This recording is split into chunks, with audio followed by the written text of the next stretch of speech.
Transportation Safety Board of Canada has released their preliminary report on the Endeavour flight that crashed in Toronto. Luckily, everyone survived. There were some injuries, but luckily everyone has survived, and we have perhaps some lessons learned. 3, 2, 1, flight off.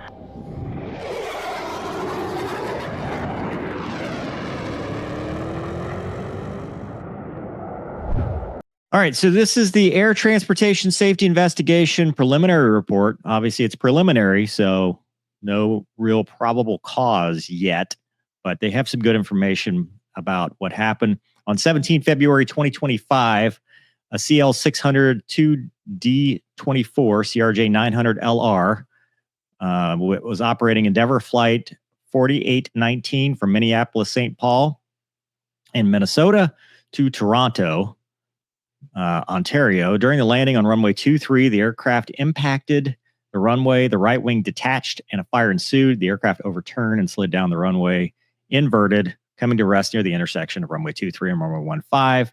Fire and rescue responded, and all passengers and crew evacuated. So the history of the flight, 1247, it departed with 2 flight crew members, 2 cabin crew, 76 passengers on board. Captain was in the left seat. First officer in the right seat. First officer was the one flying. The captain was the one pilot monitoring, running checklists, talking to the radio, etc. Flight was uneventful. Crew received clearance from the instrument landing system approach to runway 23. Landing reference speed for that was 139 knots, according to the flight manual for that aircraft. Final approach is flown at VREF plus 5. When operating in gusty conditions, add half the gust factor, not to exceed 10 knots. On this flight, the crew set the bug for VREF plus 5 or 144 knots. Given the reported wind gust, the approach was flown at 149 knots. So they added the gust factor, and that's to compensate for gusty winds that increase performance, and then when the gust stops, you lose performance. At 14:12:01, the aircraft descended through 500 feet above ground level. The aircraft's indicated airspeed was 150 knots. Ground speed was 121. The engine thrust was indicating 64% N1. Rate of descent was 720. Localizer and glide slope were centered. 5 seconds later, the pilot flying disconnected the autopilot. So at this point, it is a stable approach by any definition. Typically, you're looking at plus 10, minus 5, less than 1,000 feet a minute descent rate, and on glide path, on glide slope, no gross deviations, a third or a half, depending on which one you're talking about. And you are ready and in a position to safely land the aircraft. So I would say 720 feet per minute, 1 knot fast. Awesome. You're right where you need to be. They're flying well, but they just disconnected the autopilot. At 14:12:26, 25 seconds later, while the aircraft was descending through 175 feet AGL, its indicated airspeed was 144 knots with a ground speed of 121 knots. With the descent rate of 672, the thrust remained at approximately 64%. So still a little slow, 5 knots from what their bug speed was. They're at the bottom of the window, 5 knots slow. I don't know what their FOM says. I'm just going off of what I've seen. 5 knots slow, so a little slow, but still within the window, 672 feet per minute. They're still a stable approach. Looks good so far, 175 feet. 4 seconds later, at 153 feet, indicated airspeed increased to 154 knots, whereas the ground speed did not change appreciably, consistent with a performance increasing wind gust. So remember, their bug speed was 149. Now they're 5 knots fast. Still good.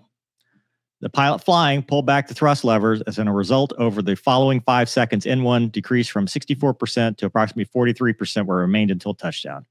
I don't know what idle is on this aircraft, but sounds pretty close to all the way back or close to idle.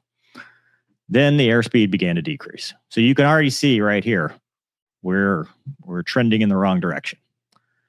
At 14:12:40, 10 seconds later, which is 3.6 seconds prior to touchdown, when the aircraft was at a height of 50 feet, the indicated airspeed was 145 knots. Good, right? Bug speed was 149. We're 4 knots slow. Okay. Ground speed was 112 knots. The rate of descent had increased to 1,114 feet per minute. Unstable. You get 1,000 feet per minute this close to the ground, it's go around. Like you're going around. This is too high of a sink rate at this point, and you're very close to the ground. The Enhanced Ground Proximity Warning System, the EGIPWIS, Oral Alert 50 sounded to indicate it was at 50 feet, which is a standard call out. Now, did they notice that they were at 1,100 feet per minute? I don't know. In my aircraft, you'd see it in the HUD, but if you're looking at the instruments, you'd probably see it. If they were looking outside, they might not have, if they were using visual references to just look at the runway, because they're 50 feet. 50 feet is kind of where you start. Okay, aim point, airspeed. We're going to start to flare here in a little bit. 1 second later, which is 2.6 seconds prior to touchdown, the EGIPWIS alert sync rate sounded, indicating a high rate of descent. This is a go-around. The aircraft indicated airspeed was 136 knots, so now we are 13 knots below bug speed, and ground speed is 111 knots. The rate of descent had remained at about 1,100 feet per minute, so above your safe sink threshold, close to the ground. The bank angle increased to a 4.7 degree right bank. The engine thrust was steady at approximately 43%, so the power still pulled back. We've traded a little bit fast for slow. We've left the power where it is, and the airspeed is decreasing while the sink rate is increasing, and airplane's just not flying like it should at this point.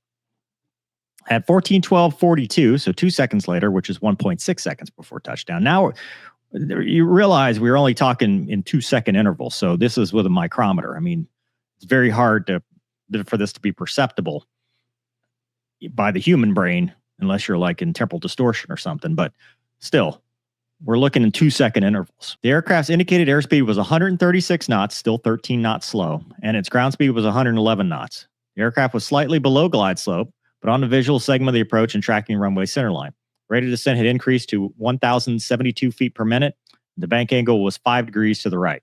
So obviously they're dealing with that little bit of a crosswind, wing low, and power's back. They're sinking.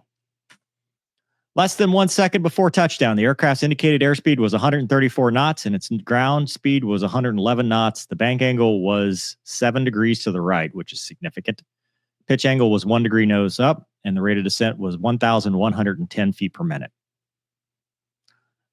At 12:43.6, the right main landing gear contacted the runway. It was in a 7.5 degree bank to the right with 1 degree nose up pitch, 3 Gs, a 3G vertical acceleration at a rate of descent of approximately 1,098 feet per minute, 18.3 feet per second. At touchdown, the following occurred. The side stay that is attached to the right main landing gear fractured. Landing gear folded in the retracted position. The wing root fractured between the fuselage and the landing gear, and the wing detached from the fuselage, releasing a cloud of jet fuel, which caught fire. That actually might be what saved them, was it separating and the jet fuel being behind them as they skidded forward on the runway. Because, I mean, if they'd wound up upside down with fire, I don't know if they would have been able to get out. So this might be actually lucky, if you can call any of this lucky, but a lucky break in just how that fuel separated and caught fire behind them versus, the wing catching on fire.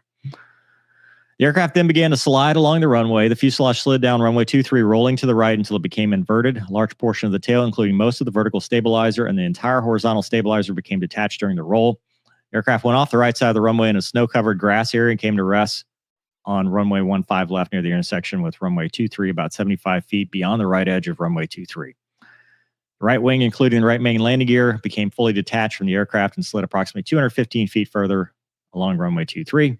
Once the aircraft came to a stop, evacuation began. All occupants evacuated, and there were 21 were injured, 2 were serious. There it is. Personnel information. There were a lot of myths, a lot of false information that came out. Here's the truth. The captain had been with Endeavor since 2007. He was an ATP, employed as a flight crew member and simulator instructor. He had accumulated about 3,570 hours of total flight time and 764 hours on the aircraft type, which is not a lot on the aircraft type. I don't know how long he was on the aircraft type, but if he's been working since 2007, that's not a lot. On the day of the flight occurrence, the captain began his day at Minneapolis, St. Paul. This was his first flight of the day, his first flight in 7 days. In the previous 7 days, he'd worked 3 days as an instructor. He'd flown 3.5 hours in the previous 30 days. So he's not flying a lot in the real airplane. He might be doing a ton of sim stuff, but this is not a high time airline pilot. First officer has worked for Endeavor since January 2024, so over a year, or by 13 months. She holds an ATP certificate issued by the FAA. At the time of the occurrence, she had 1,422 hours, which means she had a restricted ATP, including 418.7 hours on the aircraft type, which means she was not in initial operating experience. She was not in training or any of that stuff. She had not just been hired and this was like her first flight or whatever. She had 418 hours in a little over a year, but you have to include indoctrination. So INDOC, you have to include initial training. So she maybe had been on the aircraft for, 6 to 9 months and 418 hours. So that's not unreasonable. But the stuff about her being brand new and all that, no. But she did have a restricted ATP. So she was on day 5 of a 5-day work cycle.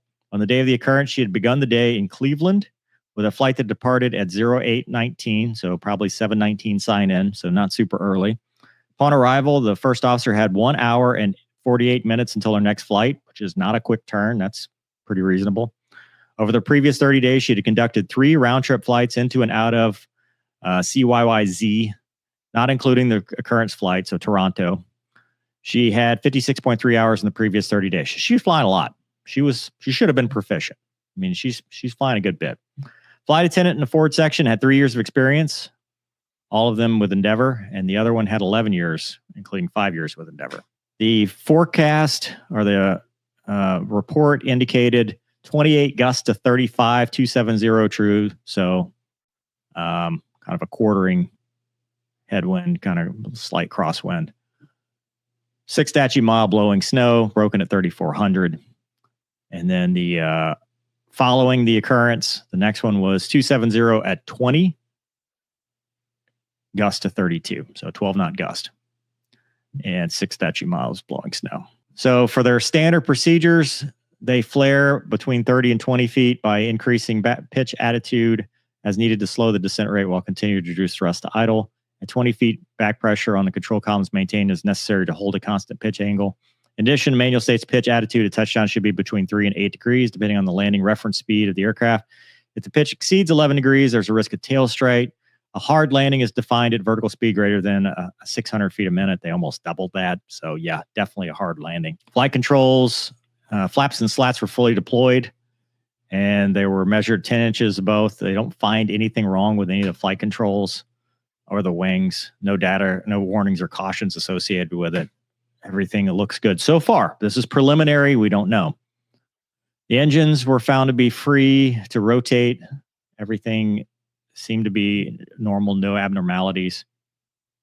The APU was running during the entire occurrence flight to provide additional power source per the MEL. They had to get out through the escape hatch right there. Now, if that doesn't give you claustrophobia, because the cockpit door was blocked. So they had to crawl out and somebody had to help them out from this hatch, which is scary. So I think they're going to take a look at what the situational awareness was from both the pilot flying and pilot monitoring when they had the sync rate, why they went to idle or close to idle, reduced power, never pushed it back up, why they didn't do a go around. We practice go arounds either as a balk landing where you hit too hard and you bounce and you need to go around, or you're in close and you get into a situation where you're unstable, you go around.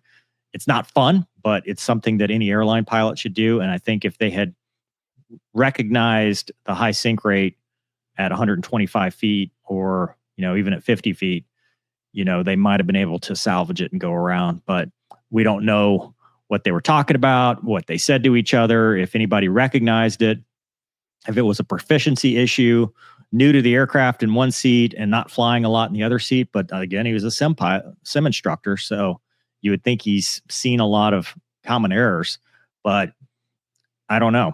This is going to be something they're going to have to take a look at as far as what caused it. But the obvious result is 1,100 feet per minute, hits the ground with side load because the right wing's down. It breaks the brace, which folds the right main landing gear, which causes the wing to strike, and then it basically becomes, they're just along for the ride at that point. But they were lucky that the fire was behind them versus, it being a huge fireball for the whole aircraft. So that separation actually ends up probably helping, plus the snowbank and stuff like that, a little bit softer place to land. But very thankful that no one was killed and that we're able to debrief it, talk about it, and figure it out. But I don't know. We'll find out. But let me know in the comments what you think. Hope you guys enjoyed this episode. Thanks for watching. We'll see you next time.